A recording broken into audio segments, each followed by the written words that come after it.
Welcome to American Education FM, everybody. I'm Dr. Sean Brooks. Welcome back, everybody. Okay, first of all, just a quick reminder. I'm appearing on the Dangerous Info podcast on Monday night over there on Rumble. If anybody's interested in checking that out, bounce over there to the Dangerous Info podcast and tune in. Should be interesting. We're going to be talking about psychological operations, and I'm going to go through the entire process of a Title IX investigation and what Title IXs are and what they are not, and where mistakes get made with individuals within Title IX investigations and even initiating them. Because again, people have to understand that the school systems, when it comes to Title IXs, they don't like that they take place, but parents and students don't know what their rights are in many cases.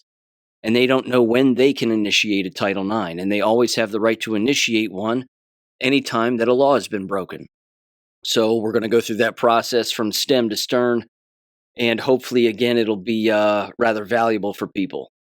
Even, again, if you don't send your kids to school, it's still an interesting process because the media doesn't even explain it from beginning to end. And they even, again, bend it particular ways to make it sound like Title IX investigations only happen because there's boys and girls bathrooms. That's bad. But again, if you've listened to this show before, you're well aware that that's not the main cause. That's not the main reason why Title IXs actually exist. So again, we're going to go through that from beginning to end, and I'm going to pull in some recent examples and past examples from past Title IXs and a number of other things. So tune in for that one if you're interested. Okay, there's a particular subject here just at the top that I want to cover, which I haven't spent a great deal of time on, and it has to do with the purging of the voter rolls that have been taking place across the United States. This, of course, is not accidental. It's a very good thing that it's been happening. Because, again, a lot of these voter rolls, even dating back again to 2020, which we were finding out for the very first time, were old. And they contained dead people, and they contained individuals who are illegals and people who no longer live in those states. Again, very quickly, I remember when I moved from Florida to Ohio, approximately 12 years ago. It was coming up to the time where I was basically able to vote in Ohio. I had re-registered in Ohio, but my voter registration, my voter roll status still existed in Florida. And basically I said, well, I don't want somebody voting for me in Florida, or again, using that voter status as a blank ballot, and then putting my name on it and filling it out any way that they want to be used again fraudulently. So I contacted the county where I had registered to vote in the town where I lived. And I basically said, I no longer live there. Here's my new address. Here's where I live. Can you take me off of your voter rolls? And they said, well, sure. And I said, so I'm still on them even though I haven't paid taxes or had an income in your state for over 6 months? And they said, you're still on our voter rolls. So again, I knew that was a problem. But people don't think when they move to call, again, their former county where they lived and the tax office and basically say, hey, look, I'm no longer living there. Take me off the voter rolls. I mean, a lot of people just assume that the government will just know that they're gone, and that once they register in another state, their past registration status in the previous state where they live just disappears. And as it turns out, that's not the case. I want to run through this list here real quick because this is, again, rather interesting, and these are enough numbers to sway an election. Again, the Assistant Attorney General, Harmeet Dillon, has been behind a great deal of this and making sure that these states comply, I believe, per executive order. And here we go. Again, rather large list and rather big numbers. It says compliant states, and again, this is just March through April of this year, that Harmeet Dillon requested full voter registration lists from nearly all states to support compliance reviews and list maintenance. It says compliant states initially, 16 to 30 of them, covering tens of millions of records, approximately 47.5 to 60 million cited, led to red flags for hundreds of thousands, 350,000 in some reports, 260,000 plus in subsets, of deceased individuals still listed as active, plus tens of thousands, approximately 25,000 of potential non-citizens, lacking U.S. citizen proof, referred to DHS for investigation, and then it says duplicates across states were also noted. The DOJ sued or pursued legal action against approximately 29 states plus District of Columbia, and they resisted when it came to providing data. Now, of course, why would you resist to something like that? Well, it's because you've been running fraudulent elections the entire time. It says actual confirmed non-citizen votes uncovered dozens, quote unquote, across reviewed records, a tiny fraction of total votes cast, but these findings fueled pushes for the Save America Act and expanded save database use. States that complied are working on removals per NVRA procedures. First of all, we have North Carolina, just of this past April. It says the State Board of Elections cross-checked greater than 7.3 to 7.4 million voter records against the federal SAVE database, primarily for citizens, but also surfacing deaths, often from out-of-state moves followed by death. It identified approximately 34,000 deceased individuals still on active rolls. Officials called the number higher than expected and are working with county boards for verification, due process, and removals. This was part of a broader list of maintenance earlier through 2024, where North Carolina had removed 130,000 deceased over a 20-month period as part of 747,000 total ineligible removals. Then you have the state of Nevada here, and it says reported as of April 2025, post the 2024 election, county officials canceled 162,519 voter registrations, including deceased, self-cancellations, and NVRA notice processes, and inactivated 37,749 more as a part of a routine maintenance. This was a statewide effort across all 17 counties to update rolls. Now you have Michigan. Again, a big one here. It says ongoing 2025 to 2026 with April of 2025 audit and March 2026 court ruling, the state has been one of the most aggressive in dead voter removals, ranking top 6 nationally in recent years per U.S. Election Assistance Commission data. Since 2019, greater than 1.4 million registrations removed overall, including deceased, via daily Social Security death index matches, obituaries, and ERIC, E-R-I-C. A December 24, April 25 system-wide audit comparing driving records to voter rolls identified 16 apparent non-citizen ballots cast in the 2024 election. Now again, do you believe that it's only 16? Only 16 non-citizens voted in Michigan? Give me a break. It says that those 16 were referred for potential prosecution, and federal courts upheld by the U.S. Supreme Court in March of this year affirmed Michigan's deceased voter removal process against legal challenges. Then you have Texas. As of October of 2025, using the SAVE database, officials identified 2,724 voter registration records potentially belonging to non-citizens. That's more accurate. It's a bigger number than Michigan, but again, Michigan's not going to tell the full story. It says these are under review/removal, and Texas has historically reported removing thousands of non-citizens in prior years, including some with voting history. Well, of course. And then Iowa, as of October of 2024, referenced in the 2025 analysis, officials identified 2,176 voter registration records potentially tied to non-citizens as part of post-election reviews. Again, these are just some states. Many states, again, are going through their voter rolls, which is a good thing, and they're purging, again, the dead people, the people who have moved, non-citizens, etc. But then, as I said earlier, there are plenty of these states that are fighting back and saying, well, we've already done it. Don't worry, you can trust us. I'm telling you, you're talking about millions of people who exist across all of these states combined, who have no business voting. Now, one of the other things that's sad about this is that even though it's illegal for H-1B visas, L-1, and apparently what's referred to as TN, that these individuals who are foreigners, of course, do not have the right to vote. Unfortunately, that doesn't stop them from illegally voting, as we know.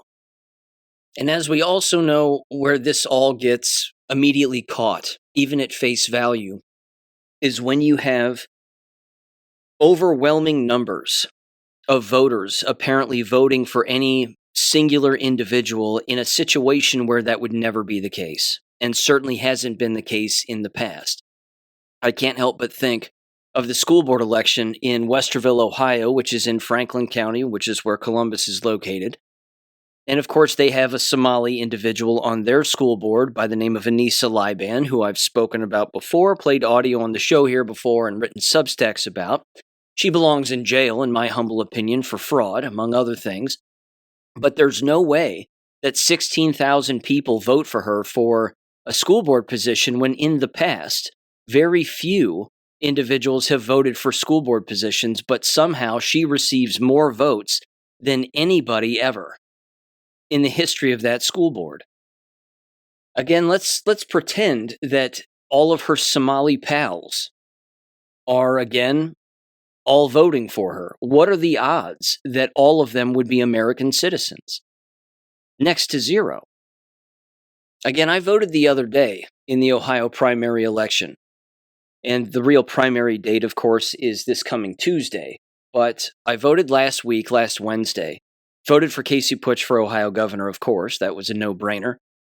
Marcel Sturbridge for Secretary of State, and a couple of other issues as well. I voted against a tax levy because that's what everybody should do, in my humble opinion. But either way, the process for voting is, again, rather strict. I voted at the county tax office. You have to have a driver's license. Your driver's license, of course, has to be valid. You have to be a registered voter. They take your driver's license. You openly say your name, as you all know, because you've all done this before, I assume. And then, of course, you say your address, and then they swipe your driver's license, and then they flip it over, and they ask you which kind of a ballot do you want, independent, Democrat, Republican, whatever. And then you sign the little pad with your finger, and then they flip it over, and they look at your previous signature and see if they relatively match or come somewhat close to one another. And then they basically, again, give you your little card, and you vote on an electronic machine, and then that's it.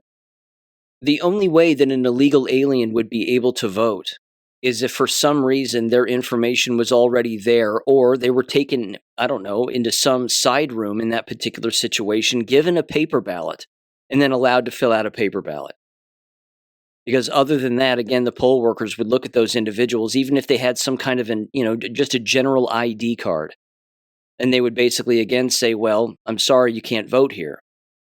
But basically, again, they show you different forms of what they consider to be valid IDs. And it's not just a driver's license. I mean, you can provide other forms of identification, but driver's licenses, of course, are primarily the number one mode of identifying yourself. But either way, it would be remarkably difficult, or I should say more difficult in the area where I live. However, it's not impossible, as we all know. I'm preaching to the choir here on this, but it's not impossible for endless individuals to vote illegally. And if you have individuals who are knowledgeable of the voter rolls and the numbers of people and the names of the people and the locations of the people who are on those voter rolls, then they have an entire pool of basically nobody to pick from. Just these nobodies, just this giant bucket of random names, either dead people, people who have moved, or people that don't even exist. And then they can just start filling out ballots and running them through machines and pick whoever they want to win. The only states, again, fighting back against this, and let's be fair, it's all of them. Every state has individuals on their voter rolls that do not belong. Every state has illegal aliens vote. It would be mathematically impossible that that did not exist in every state. But the states fighting back against it are the ones panicking the most, because those are the ones, of course, that have been having one fraudulent election after another on a constant basis. And if those voter rolls are cleaned and the names aren't there for them to pick from randomly and try to sway an election in the dead of night, then they're screwed. They're not going to get the numbers that they want. They're not going to get the result that they want. So basically, in summary, I'm glad that there are inroads being made here. I'm glad that there's some progress being made in this avenue, because it is a massive problem, because it's always been a massive problem. I mean, this is the overwhelming part of all of this, is this has been happening our entire lives, and it's only been getting worse. And the introduction, of course, of these electronic voting machines and the wireless capabilities that they have and the wired capabilities that they have, and of course, chain of custody and all of that, and fraudulent paper ballots and everything else that's taking place, this is the part that should tell people that we haven't had a fair election yet. And it's again, it's an ongoing war and it's an ongoing battle, and it doesn't seem to be going away. But again, there are inroads that are being made, which is good. Now, speaking of elections and fraud, why don't we talk about the most fraudulent person in Ohio outside of Amy Acton, which of course is Vivek Ramaswamy. This was from tiffinohio.net, their media outlet there, and they are not happy with Vivek Ramaswamy, and rightfully so. Again, Vivek is going to be a problem if he wins. And I'll say this outright, that if Casey Putsch doesn't win on Tuesday, and Vivek Ramaswamy is the Republican candidate for governor, I'm not going to be voting. Because I'm not going to vote for Ramaswamy, and I'm not going to vote for Amy Acton, because those two individuals, when it came to the COVID lie, were two heads of the same snake. So here on tiffinohio.net on May 2nd, they ran an article titled Ramaswamy Backed COVID Segregation as Firm Got $2.25 billion. It says Vivek Ramaswamy backed a national COVID registry that would segregate Americans, while his biotech firm got $2.25 billion from Moderna over vaccines. Again, he belongs in jail. And why anybody would vote for him is beyond me. If people haven't figured out the COVID lie by now, I don't know what more proof they need. But anyway, it goes on here. It says Republican gubernatorial candidate Vivek Ramaswamy backed a proposed national COVID-19 registry that would have separated Americans by immunity status. And a biotech firm he founded later secured a $2.25 billion settlement tied to COVID-19 vaccines, according to the Associated Press reporting published Saturday, a March 3rd corporate announcement, and previously published reporting in his own words. The reporting lands 3 days before Tuesday's Republican primary, in which Ramaswamy is the frontrunner. Well, I don't know if he's the frontrunner or not, because unfortunately, they're talking about Casey Putsch like he doesn't even exist. In fact, one of the heads of the Republican National Committee, apparently here in Ohio, basically called Casey Putsch's run for governor clickbait. He said it's a social media stunt or something like that. It's clearly not a social media stunt. He's going around the entire state talking with groups of people about what he wants to do in Ohio, and he's the only one talking about, again, cleaning up the voter rolls, getting rid of the fraud, and holding guilty people accountable, in particular politicians. Who wouldn't want to vote for that?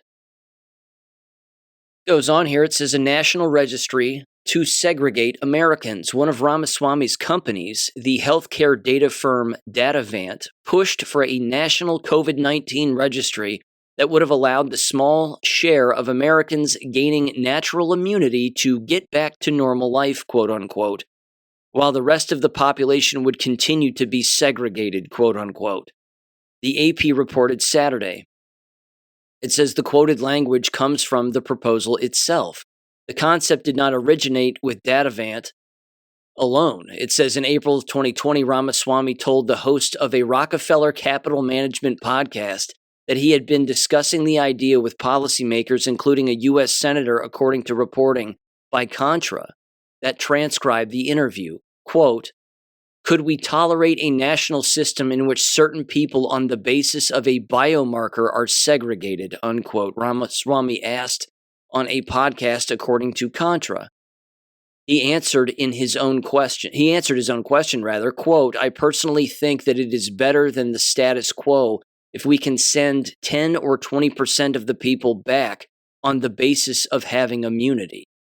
It goes on here and gets more dystopian. A discussion draft obtained by Contra showed Ramaswamy proposing a public-private partnership featuring an entity he called Organization X, described as a division of government, a private company, or a nonprofit organization that would maintain the registry of individuals who are immune and individuals who should be prioritized for testing. He's a psycho. It says 5 days after the Rockefeller podcast appearance, the Wall Street Journal reported that Datavant was spearheading an effort to create a national COVID-19 patent registry by pooling medical records. By November of 2020, Datavant had entered into a partnership with a national COVID cohort collaborative, a program funded by the National Institutes of Health, according to the company's own press release at the time. In an interview with the AP this week, Ramaswamy said his support for the registry was about getting the economy moving again. He described his overall position on the virus as nuanced. No, that's not it. You're a grifter, and you're a liar. That's all. You are trying to make money on a fabricated crisis. I'm going to read this whole article because it's just too damning. This should be all the proof that anybody needs to never vote for this person ever, for anything. He shouldn't win Street Sweeper of the Year.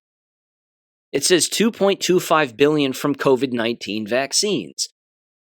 It says on March 3rd, Ryovant Sciences, the biotech firm Ramaswamy founded in 2014 and led as CEO until 2021, announced that subsidiary Genevant Sciences and partner Arbutus Biopharma had reached a $2.25 billion global settlement with Moderna over the pharmaceutical company's unauthorized use of their lipid nanoparticle delivery technology in its COVID-19 vaccines, including SpikeVax. That sounds nice. It says under the terms of the settlement, Moderna will pay Genevant and Arbutus $950 million upfront in July, with an additional $1.3 billion contingent on a future appellate court ruling, according to the announcement. Datavant was incubated under Ryovant in 2017. Ramaswamy stepped down from the Ryovant board in early 2023 before launching his 2024 presidential campaign, which, by the way, he couldn't even get a single vote hardly. So why would anybody in Ohio vote for him? According to the AP, his gubernatorial campaign referred questions about his time at Ryovant to the company, which did not respond. Ah, yes. The silent treatment, per usual, kicking the can. It goes on, it says, attacking Acton on the same issue he profited from. Ramaswamy has built much of his Republican primary campaign around attacking Democrat gubernatorial candidate Dr. Amy Acton over the public health orders she signed as Ohio's health director in 2020. The AP reports that Ramaswamy has accused Acton at his rallies of spreading dangerous COVID ideology. Well, he did the same thing. Acton's campaign spokesperson, Addie Bullock, told the AP that Acton is proud of her work she did with Governor Mike DeWine to put public health over politics and save lives, and called Ramaswamy's framing an attempt to play politics with the issue. You're both wrong. You're both wrong. Again, the COVID lottery, the shot lottery. I'm going to depart from this for just a minute, and I will finish the article, but I have to tell you something. There's, 3 paragraphs left. This is the aspect of what is going on, and it seems to hit me like a freight train around every time that there's an election. Knowing what I know about everything that transpired in 2020 and the years leading up to it, and the learning that I was doing about what was potentially, again, on the horizon regarding all of these shots, and again, creating a psychological operation to run people through this, and of course kill them in the process, because some psyops, of course, do that, and this was one of them. But it's overwhelming because people are dropping dead and people are still not learning. Again, they're dropping dead at young ages. They have these outrageous ailments that they've never had before in their entire lives. Their family members have never had them, so that entire lie and manipulation of the rationalization as to why someone has an illness based on their genetic makeup. Well, it runs in the family, quote unquote. All of that is a lie and a grift. And at the same time, it's all used to deflect from what's really taking place, which is a depopulation agenda. But why do people have amnesia about this? This is so crystal clear. It's so obvious that Ramaswamy, again, kept his mouth shut when the rest of us were screaming at the top of our lungs about what to do and what not to do. and to not comply and to walk away from your job, your business, or school if they were forcing mask wearing, or they were forcing distancing, or they were forcing contact tracing, or they were forcing, again, the shots themselves. Ramaswamy did nothing because he's a spineless nobody. Why is it that people in Ohio who have had their businesses ruined, their families wiped out, would vote for somebody like this? I have examples that I'll bring up later in the show, but it's just heartbreaking what's going on here. And people are not learning, and they're not getting loud about it either. Article goes on here. It says a private sector advisor to Ohio's pandemic response. While running Ryovant during 2020, Ramaswamy advised Ohio's then Lieutenant Governor on the state's COVID-19 response.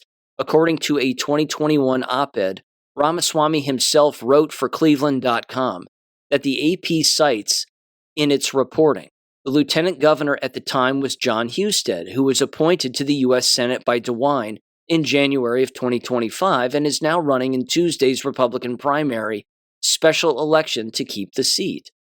Husted was a regular participant alongside DeWine and Acton at Ohio's daily pandemic briefings throughout 2020, which means he's a piece of shit. Now, yes, it's a Republican seat in the Senate, and so be it, but this is how brainwashed these people are. They're either brainwashed or they're blackmailed, or both. It says Ramaswamy told the AP his discussions with Husted, like his support for the COVID registry, were about restarting the economy. That's quite a twist. That's an interesting way to twist that. I was just trying to help people. I was just trying to get people back to work. Yes, you had to be on a database. Yes, we were going to track you. Yes, you needed to get a shot, and we were going to encourage you and pressure you and coerce you to do so. But trust me, we just wanted everybody to get back to work. Joke's on everybody. COVID doesn't exist. No such thing. Never did, never has, never will. A pattern of pandemic deflection. It says the AP also reported Saturday that in early of 2023, Ramaswamy paid an editor to remove a reference to his service on Ohio's COVID-19 response team from his Wikipedia page. Whoopsie. He told the AP the edit was a simple correction saying the panel never met.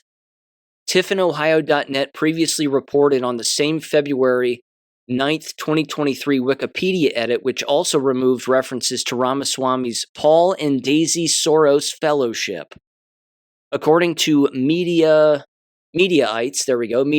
review of the edit history, the COVID-related content was removed at Ramaswamy's explicit request. He's a fraud. It's in his DNA. He does this like a person breathes. It's that easy for him. It's that smooth. Yes, I did some sketchy shit in the past, but I'll just pay some people to delete it off of the internet. And then people won't be the wiser. And then if somebody reports on it, well, I'll just deny it. He's a liar. Oh my God. Can we just hire somebody who doesn't lie? This nightmare of an article wraps up. It says DeWine endorses Ramaswamy but rejects the Acton attack. Well, they're all in the same basket. DeWine had endorsed Ramaswamy in the Republican gubernatorial primary, but he has publicly rejected one of the campaign's central attack lines against Acton. The ad faulting her for the order suspending in-person voting in Ohio's March 2020 primary. The governor told the AP that he, not Acton, made the call to issue that order. Well, then you're an idiot too. Again, Ohio's primary is on Tuesday, May 5th. Polls open at 6:30 a.m. and close at 7:30 p.m. Unquote. And of course, there's this clip making the rounds of Vivek Ramaswamy talking to an alleged potential voter. I'm not sure when this took place. It could have been during the presidential run-up to the last presidential election where he was running. Either way, he doesn't think that Jesus Christ is God. So that's a problem.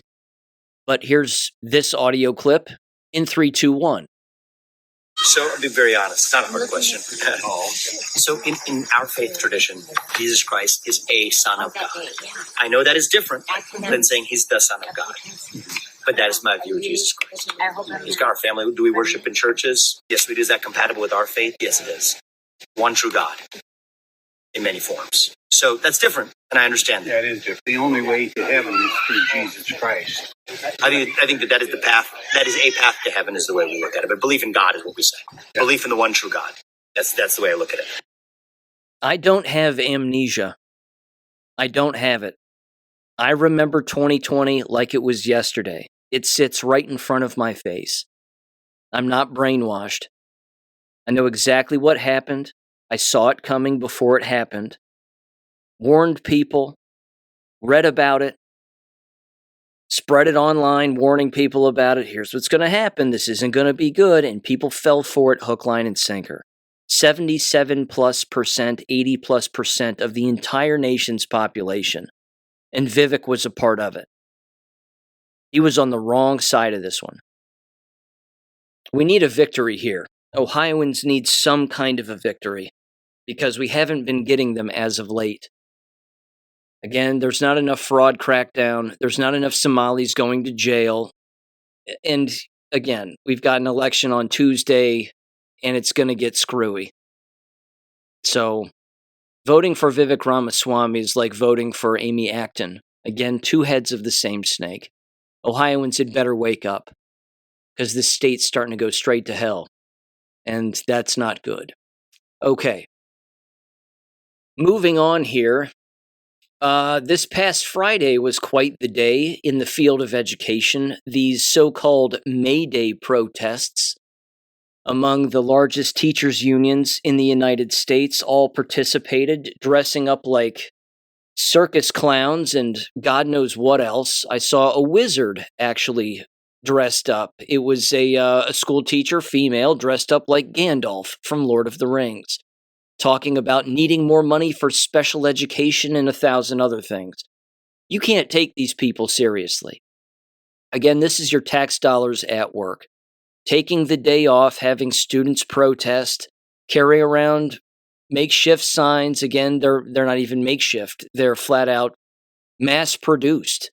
They're well put together, and they don't even know what it is that they're actually protesting, nor did they actually know during the actual protest. Give this kid a listen, and it's a kid. This is a student being interviewed by an individual and being asked again, this is from Fox News, what exactly is this person protesting? And he doesn't even know. Give him a listen in 3, 2, 1. What are you protesting? The unions. Got the union right here. The union does deserve fair. They do good work, so they do deserve fair wages and stuff. So you're protesting for the teachers union? Yeah. Okay. And what you said teachers don't get fair wages. Well, what I've been hearing on the news, they haven't been getting a lot of fair wages. So now you see you got the Party for Socialism. You believe in socialism? Not necessarily. You know what socialism is?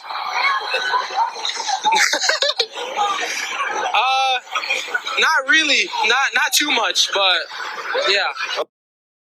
That was Mike Tobin of Fox News interviewing a black male teenager in New York City. Doesn't know what socialism is. Heard it on the old TV about unions and them needing more money, and so that's why he's there.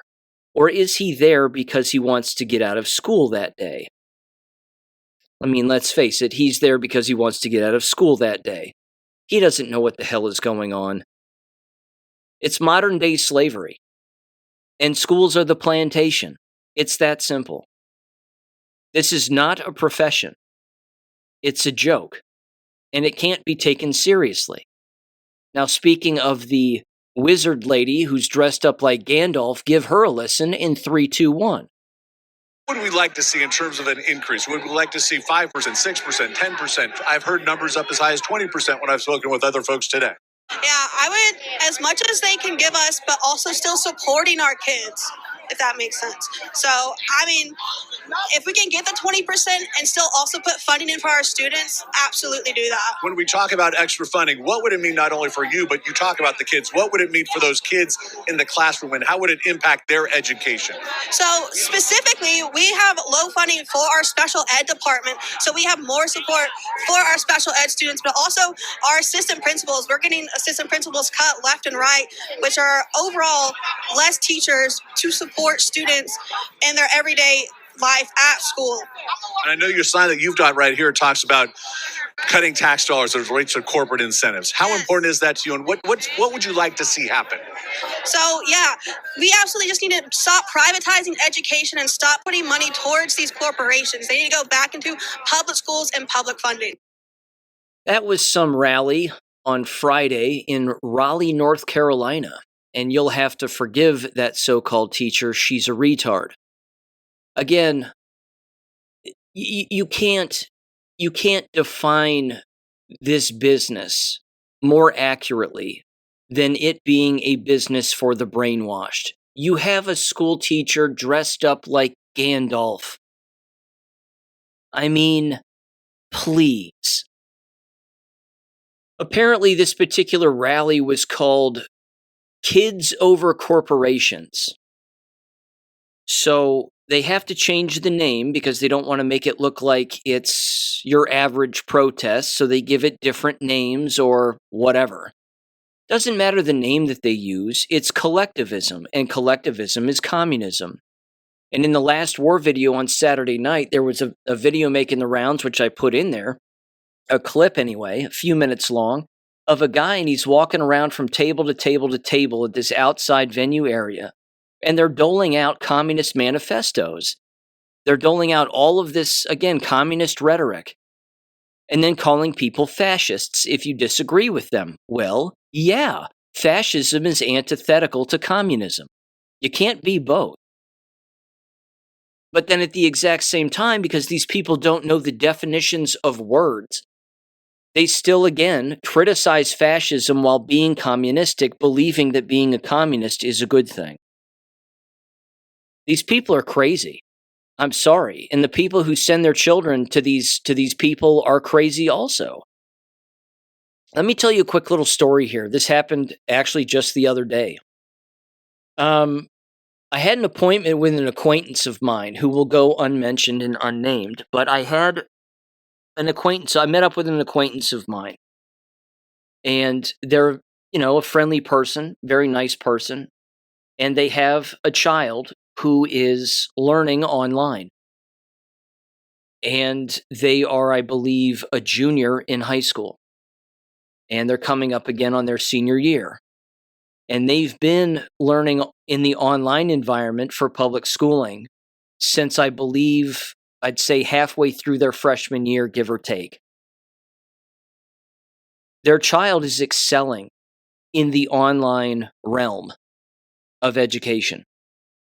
Leaps and bounds excelling, as opposed to getting picked on in the K-12 brick and mortar environment, which is what used to happen to them, where their grades were suffering. So this individual's telling me again, giving me some updates on their child, and they said not only are they excelling academically in the online environment, but because of the flexibility of my business, I'm able to basically spend more time with my child, and at the same time, our relationship continues to grow, and we're learning a great deal, and she's learned way more than she ever would have learned in a brick and mortar environment, and she even has a job to where she works practically most of the day, and then she'll come home and do some online work for a couple of hours, and then she's done. And then she goes back to work. And then they told me again that their child wanted a real estate license by the time that, again, they become 18, that once they turn 18, she's going to study for the real estate test and attempt to become a realtor. Again, this is not happening with those who attend brick and mortar institutions. It's just not.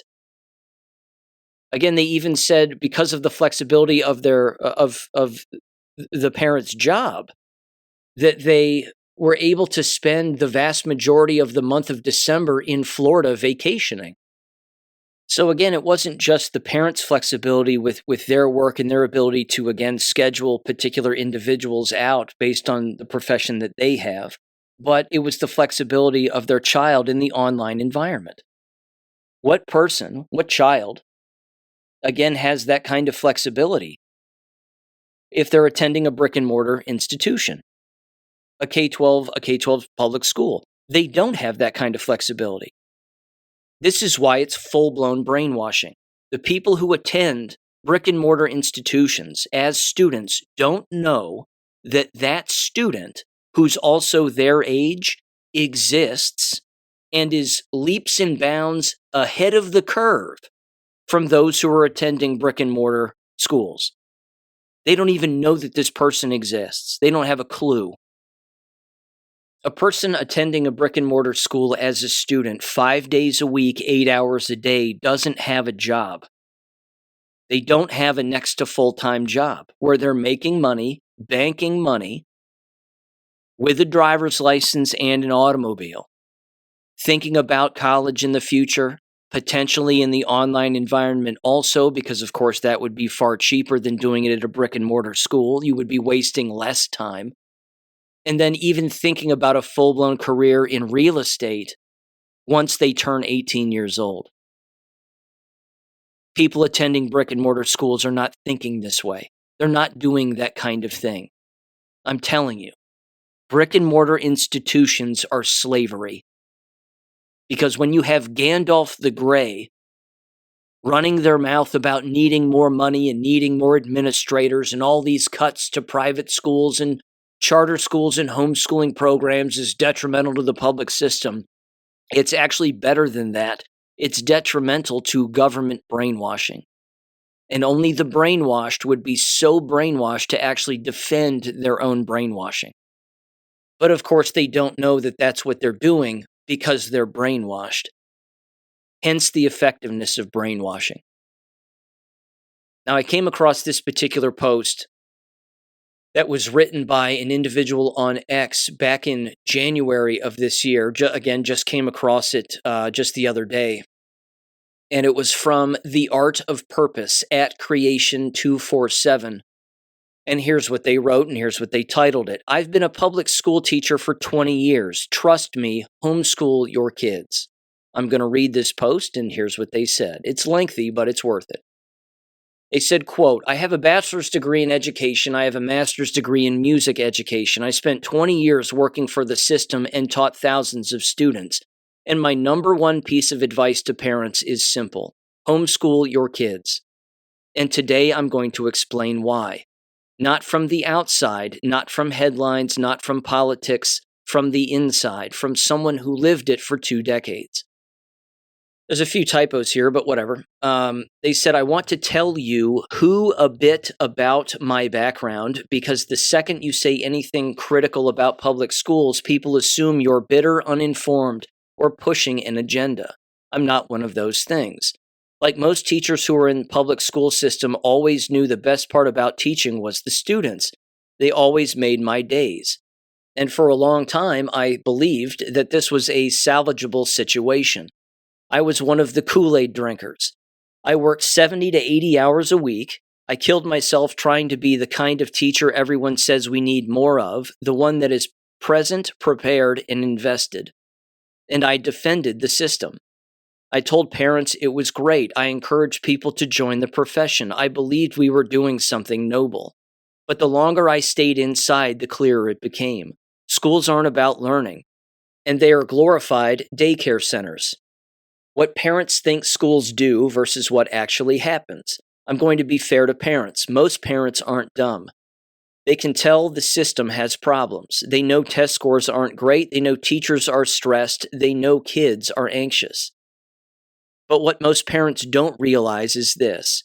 It's worse than you think, and it's worse than you can imagine. Parents assume that when they drop their kids off, something like this happens. Their child gets meaningful instruction across the day. Teachers can teach without their hands being tied. Their kid is treated like an individual. There's order, structure, and accountability.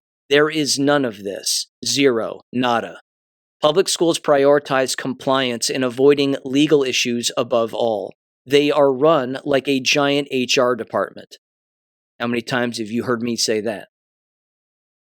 Walk through an average middle school or high school classroom today. You'll see kids sprawled on desks, heads down, talking while the teacher talks. Zero attention, zero respect, and disrespect is normal now. And then there's the other side of it. This is the part parents really need to understand. Screens. Districts are spending your tax dollars putting kids in front of iPads and laptops all day long. Research from the Rand Corporation, found that a typical U.S. student spends up to 52% of their school day on a digital device. That is daycare with the Wi-Fi bill. What you are never told as a parent. Parents hear sanitized myths about administration and mainstream media, but here's the unfiltered truth. Instruction time is minimal. In many public schools, it's transitions, disruptions, behavior management, administrative tasks, and time killing. We homeschool now, and we cover a full day in 1 to 2 hours. That's all you need. Class sizes force lowest common denominator teaching. My wife's last year teaching, she had 45 to 48 students per class. That's unmanageable, especially when many kids lack basic values or structure from home. Even good students suffer because teachers spend all their energy on disruptions. Schools are no longer about learning. We were told outright, quote, "We're in the diploma business," unquote. Don't fail kids. Get them to graduation. Pressure to pass students is constant. Fun fact, they said, many districts have minimum grade policies where you can't score below a 70, even for zero effort. And then they said the moment I realized I was out. In 2019, we came back from summer break for an in-service day. Here we go. This sounds like me. The breaking point, ladies and gentlemen, for a lot of school teachers is after summer break, when you come right back face first into the 80-mile-an-hour bullshit. And you hit these in-service days, which usually lasts anywhere from 3 days to a week, and you're just inundated with one new horseshit policy after another. For me personally, that's when I snapped. And that was, I think, what was that? 2012, I think, is when I had my total breakdown. Sounds like that's coming for this person too. It says, those are usually painful, they said, but this one changed everything. The entire faculty was gathered in the gym. We were told to line up on the court for a privilege walk, quote unquote. 30 questions, step forward, step back. I'm familiar with the activity, me personally. It says questions like, are you white? Step forward. College educated. 2 steps forward. Parents immigrants. Step back. I knew in that moment that people like me were no longer wanted. White, highly educated, independent, engaged thinking. Ironically, those are often the teachers who care the most. That day, I knew I was leaving. That day was the moment I knew I'm not putting my own child in this. Why homeschooling is the solution. Homeschooling is the solution because the world becomes your classroom. It's the one that naturally fuels curiosity, and learning happens at your own pace. There's no disruptions. There's no woke curriculum. And there's no administration HR department making sure that you teach all the right things. Quote, what about socialization, quote unquote? This is the question everyone asks, and it's usually asked by people who haven't been inside modern schools lately. Homeschooling has grown significantly over the past couple of decades. NCES notes the share of students homeschooled rose from 1.7% in 1999 to 5.4% of children homeschooled in 2020. Zoom out, the trend is obvious. Homeschooling isn't a fringe thing anymore. Pods, co-ops, hybrid programs, there are more options for socialization than ever. And it's a better kind of socialization. What parents don't realize is how fear-based public schools have become. Trauma, fights, chaos, constant stress. I would say psychological operations and the people in them falling for them. and then the policy that follows. They went on and they said, when you remove fear, learning accelerates. Yes. When the nervous system isn't in survival mode, the brain can actually do its job. Kids often move faster, not slower. And as a parent, that's what you want. Curiosity intact, confidence intact, conscience intact. Then they said, this is your final warning. I don't judge parents who choose public school. I get it. It's the default. It's convenient. It's what everyone assumes is normal, quote unquote. And I was one of the strongest defenders of the system. But if parents truly understood what was happening behind those walls, a lot of people would make a different choice. Most parents are simply misinformed. Understand these are your children and you got one shot to make it happen. One shot at what goes into their minds all day. One shot at the environment that shapes what they think is normal. So yes, homeschool your kids, because once you see how the system actually works, you can't unsee it. God bless each and every one of you, Dino, unquote. They're not wrong. They're 100% right. And again, if my show and the books that I've written in the past and anything that I've done in the past, if it so much as, again, influences an individual to leave the system permanently for their own children, even somebody who's an employee within the system, if it encourages them to leave, I promise you that what is on the other side of that is a bluer sky and greener grass. Now, what they did here is they wrote a follow-up because they ended up getting a lot of comments based on that particular post. And so they wrote another post about some of the comments that they received, and they titled it the following: What's really going on in American classrooms? Stories teachers aren't allowed to tell. And here's what they said. They said there's a version of public school that parents believe in, and there's a version that exists behind closed doors. The problem is that parents rarely see the second one. And gap between these two realities is growing, and it's growing fast. They said, warning, in today's article, I'm going to share real accounts from public school teachers and administrators. Every story you are about to read was sent to me privately over the past week, following a viral article where I shared my own experience inside the government public school system. These folks aren't chasing fame. They're trapped in a nightmare, and the weight of the secrets is crushing them. I've been in the trenches, bachelor's in education, they said, master's in music education, 2 decades drinking the Kool-Aid. I'm here to report. If you find this article valuable, share it with a teacher, share it with an administrator, share it with a parent. We need to spread the word. The silence is killing us. It's nationwide, and our future of our country, they said, depends on it. It says, why the truth is hidden. People often ask why they don't hear these stories sooner. The answer is simple. Speaking comes at a cost most educators cannot afford. Buried inside contracts and district policies are clauses that restrict public speech, especially on social media. Violating policies can end a career. Teachers who develop a reputation for causing problems, quote unquote, are passed over, reassigned, blackballed, or simply not renewed. There is also a powerful social cost. Staff rooms are political environments. Administrators talk, districts talk, teachers talk. Once labeled difficult, quote unquote, the damage spreads. Most educators have families, mortgages, health insurance tied to their employment. Let's face it, if they need to pay the bills, or they need to pay the bills rather. It says tenure protections that vanish the moment they're accused of being unprofessional, quote unquote, or as it was said to me, insubordinate. Because I wouldn't cover up child abuse. Wrap your head around that one. They said silence isn't proof that nothing is wrong. In large systems, silence is how problems survive. The American classroom. Before I share these stories, one thing needs to be clear. The stories below were sent to me privately by public school teachers and administrators from across the country. Names and identifying details have been changed. Here's the first one. And again, there's a list of maybe, close to 10 maybe. The first one says, quote, in the 90s, early 2000s, I could cover 85% of the textbook in a school year. Now we're lucky if we loosely complete 3 to 4 chapters, which is approximately 20%. We can no longer assign homework. No one will do it. Semester exams went out the window around 2019. Most classwork is meaningless.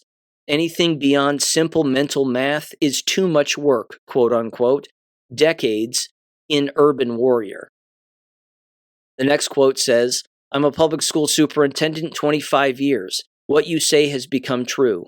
20 years ago, for every 10 parents you called, 9 of them would be supportive. Now it is 1 out of 10. The majority of teachers have resorted to creating a sort of ceasefire with their students. I will give you a good grade, quote unquote, for minimal work if you agree not to be disruptive. Yeah. The next one said, I had high school students who could not read or write. Not exaggerating, not joking, we still handed them diplomas. That was an art teacher, high school level. The next one says, I have a class with 31 students, a mix of this kid does not belong in general ed class in any way, shape, or form, severely SPED, moderately SPED, 2 to 3 grades below reading level, on level, and above grade level students, all in one classroom. Was pushing my admins to have the 7th grade separated by ability, but they denied my request, unquote. Next one says, I taught in public schools in Florida in a red county for 8 years. And yet I still saw significant indoctrination because the teachers are 80 to 90% Democrats, leftists. I can't even tell you how many times I smelled alcohol or cigarette smoke or pot on middle school children. The next one said, in our school district, $300 million were misallocated, resulting in substantial number of teacher layoffs. The superintendent didn't even live in the state, and of course, no one is being held accountable. Next one says, the principal sent out a message reminding staff not to count final exams unless the exam improved the student's grade. So what exactly is the exam for? Well, that's also fraud, and that's against the law. Because student grades are tied to district and specifically building money. That's a police report. The next one says these kids are walking the hallways with headphones in their ears and eyes on their phones. They sit in their desks and immediately open their laptops and put headphones in. The next one says, in each class, I teach 4 classes. I have at least 4 to 7 students who virtually do nothing in my class except BS on the laptops. And if I take their laptops away, they'll either get restless and disrupt the lessons for the students who actually want to learn, or I'll get dinged by admins during observations for having unengaged students, unquote. And then the last one says, I have 31 students in one class, severely special ed, moderately special ed, 2 to 3 grades below reading level, on level, and above grade level, all in the same room. I asked for ability separation. Administration denied it, so everyone suffers, unquote. Sounds like a previous post. The overall author went on and said, what's most disturbing is not any single story. These statements come from educators in different states working in different roles with vastly different levels of experience, and yet they describe the same reality. These stories echo my own experiences, witnessing privilege walks, quote unquote, that divided staff by race, education, and status right here in Texas, to being flat out told we're in the diploma business, churning out papers instead of educating minds. The teacher's role has morphed from guiding real learning to running a glorified daycare. While school districts operate like bloated HR machines, prioritizing self-preservation over your kids. This is a national epidemic. And then they said the solution, homeschooling. For many families, homeschooling is a matter of survival. When parents are denied informed consent about the environment their children are placed in 8 hours a day, opting out becomes an act of moral responsibility. Most parents hesitate because they believe homeschooling is too difficult. This is not true. As a former teacher, I can tell you that the reality is that 95% of public school time is pure babysitting. You can knock out the real material in 1 to 2 hours a day. Even families where both parents work can make it happen. It is far more achievable than you are led to believe. But I want you to realize this. At the end of the day, I'm not here to tell you what choice to make. I can only tell you what you're not being shown. But if millions of parents fully understood what thousands of teachers see every day, many of you would choose differently. All I ask is that you share this with another parent or administrator or teacher who is part of the system. People need to know. Remember, you only get one childhood for your children. You don't get a second chance. Choose wisely. God bless Dino, unquote. Again, they're right. I've said it before here. I'll keep saying it. Nothing necessarily new in that I haven't brought up from my own experiences or from endless other people's experiences within the business here on the show over the last 5.5 years, almost 6 years now on this podcast, but that fits like a glove. Again, I could continue to elaborate, but I think you get it. And this right here, again, slides right back into the COVID lie, so we're going to kind of come full circle here. This was also, of course, something that I've brought up on the show over the last 5.5 years with regularity.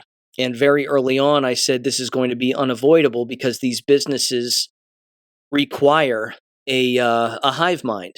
They require that people follow the leader all the time.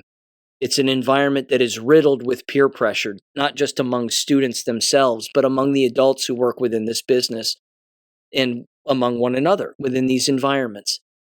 And I said that people were going to witness this happen, and it continues to happen.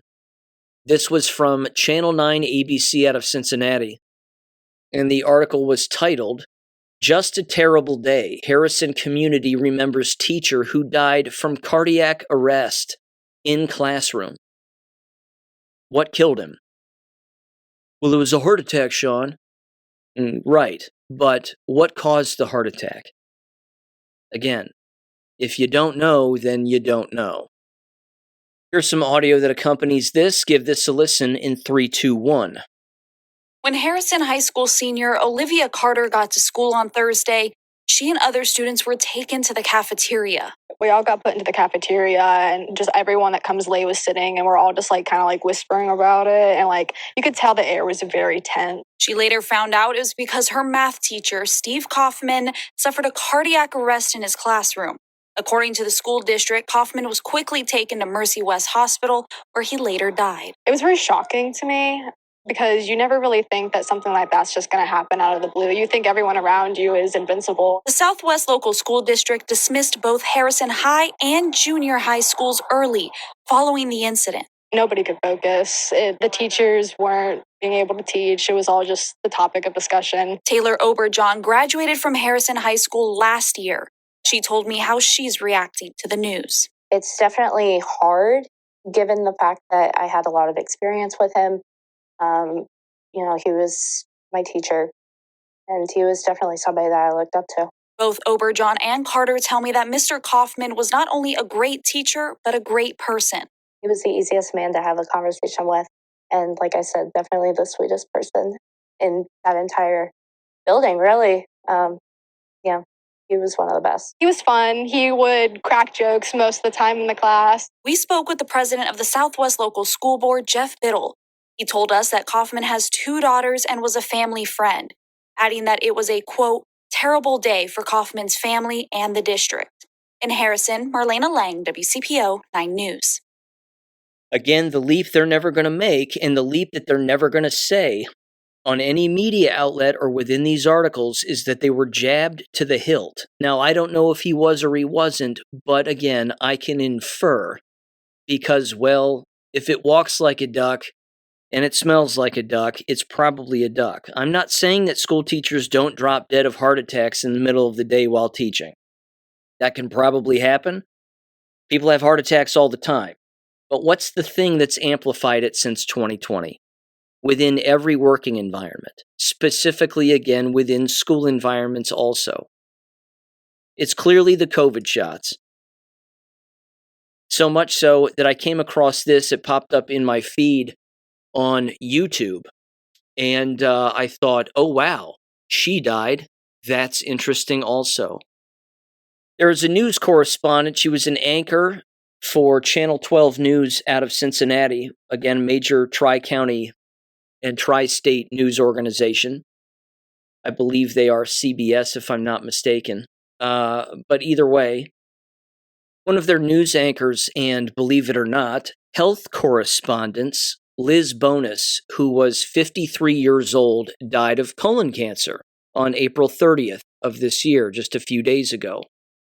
She was apparently diagnosed in 2023 or around then. It says that she fought the disease privately for about 3 years, and that during that time she continued to work. She underwent 5 surgeries, and she participated in 6 clinical trials, and then died in her home. This is unique because, again, well, it's not really unique, it's rather common. This is an individual who I would say was multiple degrees of brainwashed, in multiple dimensions of brainwashed, because not only did they work for a major media corporation and a major city-wide, tri-state-wide news conglomerate, but they were wrapped up directly and specifically with the health professions.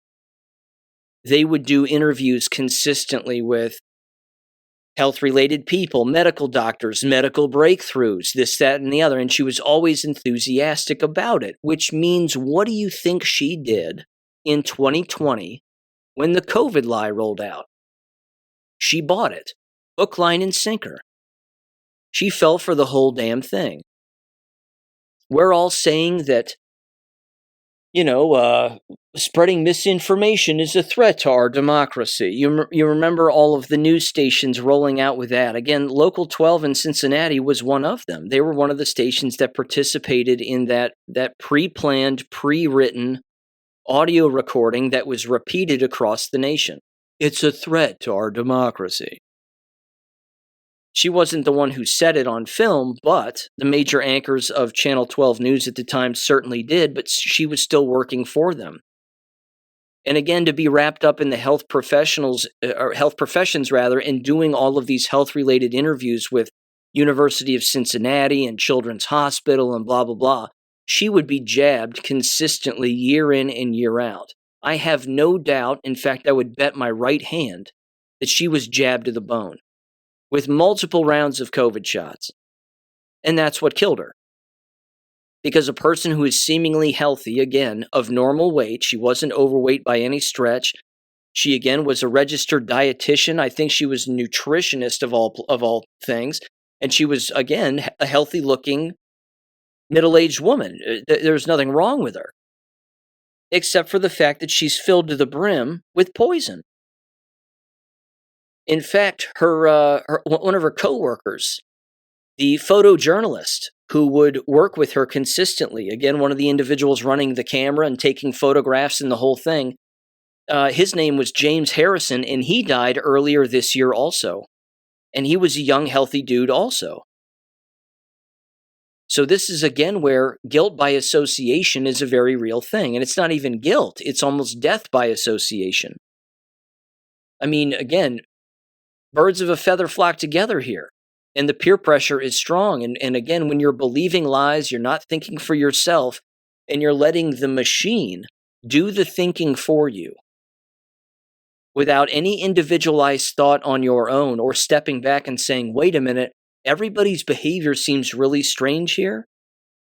That means that the machine, if it's controlling you, the machine is going to kill you. And she's dead because of the machine. And her photojournalist coworker is dead because of the machine. That high school math teacher is dead because of the machine.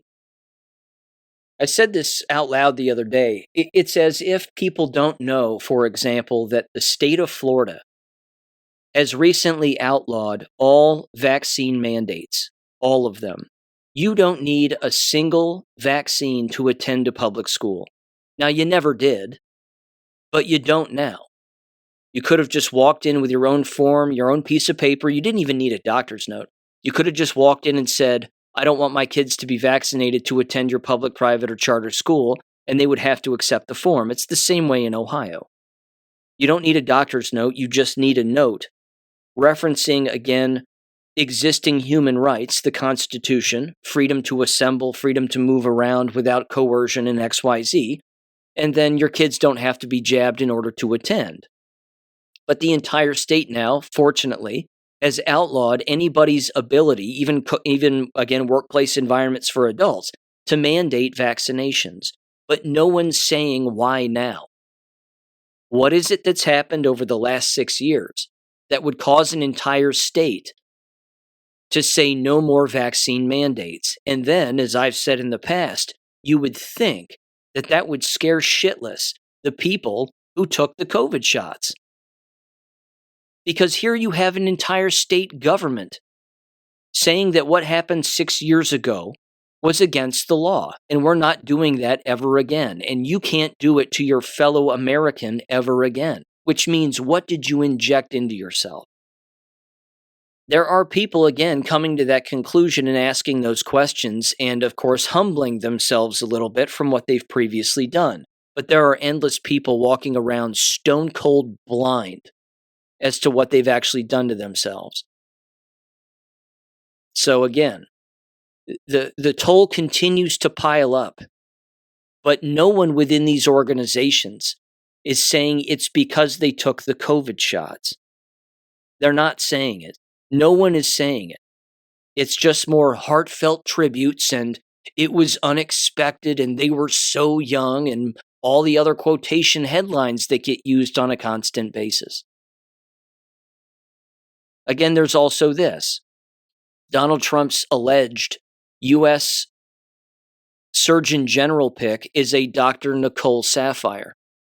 If the name sounds familiar, it's because Dr. Nicole Saphier was front and center when it came to the COVID lie in 2020. So much so that she was on Fox News as a Fox News contributor on a regular basis, right next to Dr. Oz, basically advocating for anybody who's 55 and older with quote-unquote comorbidities, which, as we know, is this bucket of illnesses that if you apparently have had any of them at any time in your life and you're over 55, then you have to take these COVID shots because you'll be safer, quote-unquote. I mean, she was pushing the COVID shots. Now, I'm glad that she's come around on all of it. But during 2020, she was pushing a book.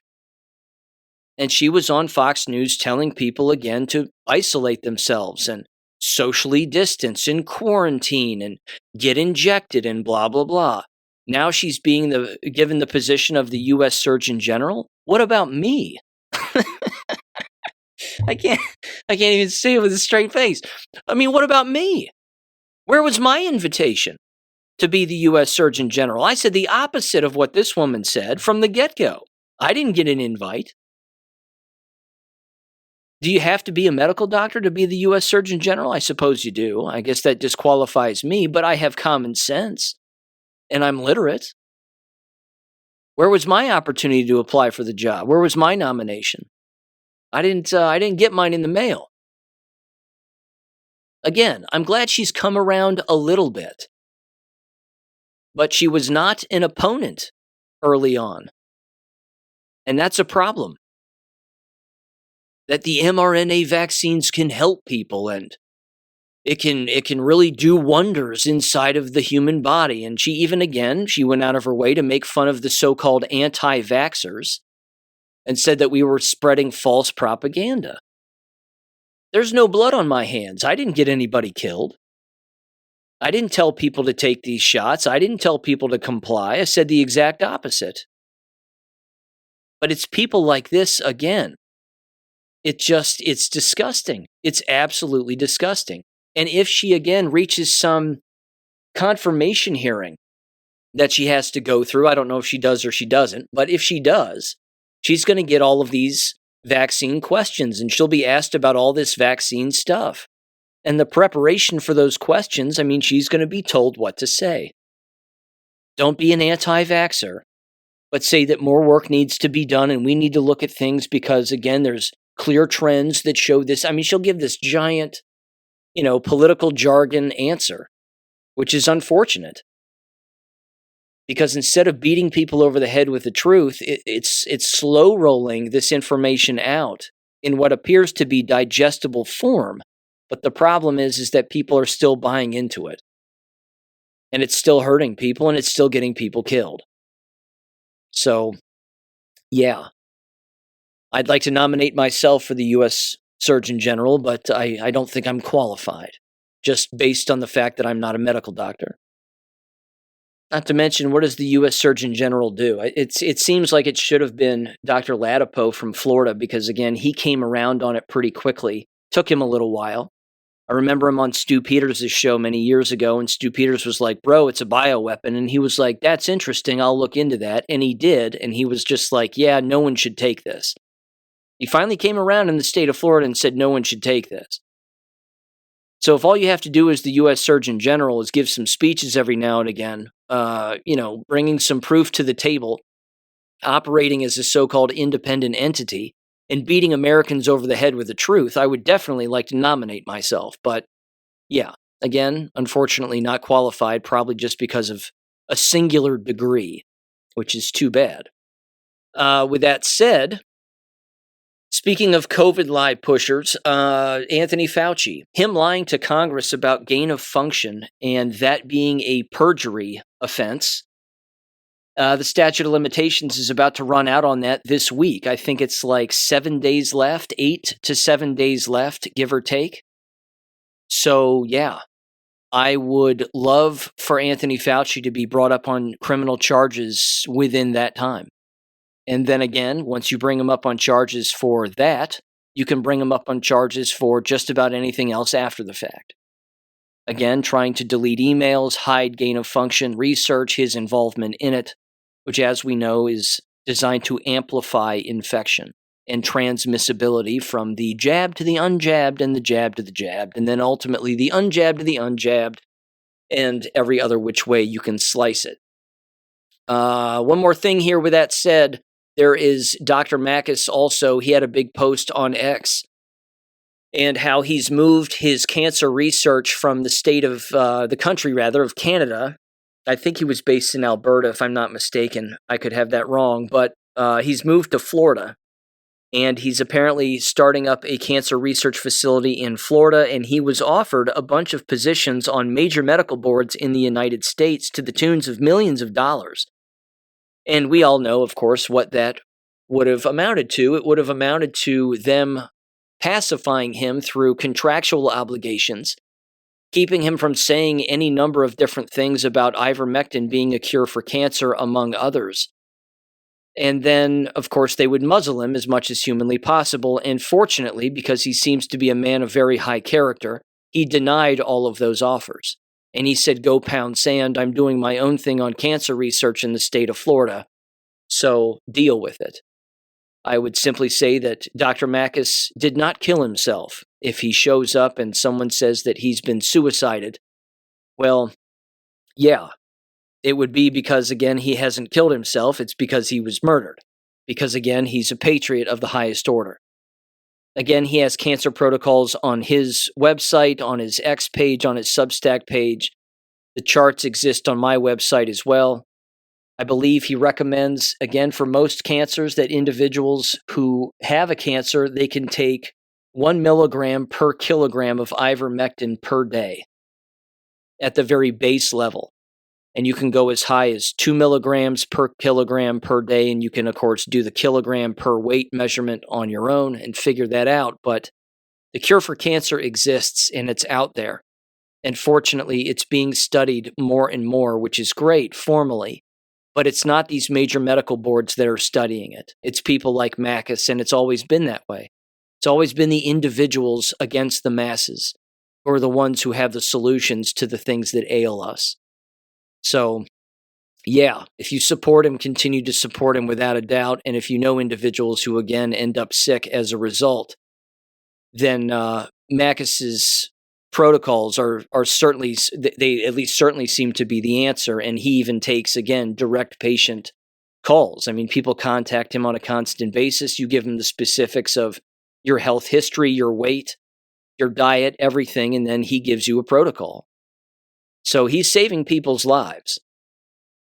Or you could do what Liz Bonas did, which was give your body over to the University of Cincinnati and engage in over 6 clinical trials, taking God knows what at God knows what dosage, and then ending up dead. when you could have just reached out to a Dr. Makis or anybody else for that matter who has these protocols on their websites when all of this exists. Again, if you rely on the machine will grind you up and spit you out. But if you think for yourself, you have a chance. Because that's why we were built. That's why we were born. That's why we were made, to think for ourselves. Ladies and gentlemen, thank you for listening as always. Check me out on the Dangerous Info podcast on Monday night with Jesse James and Outcast if you're interested. Until then, I'll see you Monday night and be back here on Wednesday. Peace. Thank you for listening to American Education FM. Make sure and check out AmericanEducationFM.com for more information. Take care and God bless.